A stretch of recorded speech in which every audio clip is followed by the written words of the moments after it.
Nakapagtala ang Bureau of Fire Protection o BFP ng dalawang magkakahiwalay na sunog sa Maynila kaninang madaling araw.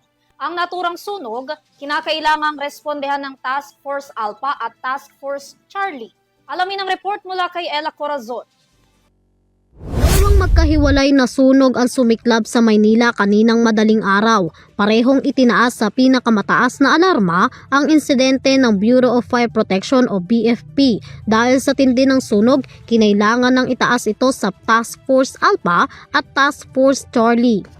Unang naiulat ang sunog pasado alas 12 ng umaga sa Barangay 650, Port Area sa Maynila. Umabot ito hanggang ikalimang alarma at itinaas sa Task Force Alpha. Idineklara naman itong fire under control pasado alas 5 ng umaga.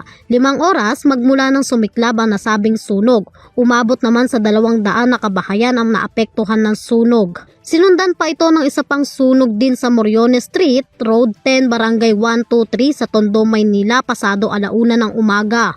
Umabot naman ito sa Task Force Charlie bandang alas 3 ng umaga kung saan naideklara rin itong fire under control kaninang alas 7 ng umaga. 500 naman na kabahayan ang nasunog sa nangyaring insidente.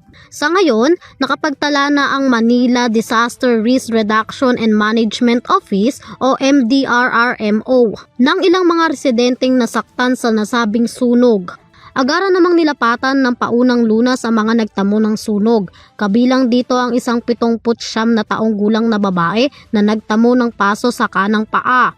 Isang 23 taong gulang na babae naman na nakitaan ng pamamaga sa kanyang paa. At isang 29 na taong gulang na lalaki na nagtamo ng first degree burn sa kanyang paa. Habang ang isang 32 taong gulang na lalaki na may first degree burn naman sa kanyang kaliwang paa. Samantala, nangangailangan naman ng agarang tulong ang mga apektadong residente nito habang patuloy naman ang investigasyon ng mga otoridad kung saan at ano ang pinagmulan ng dalawang sunog.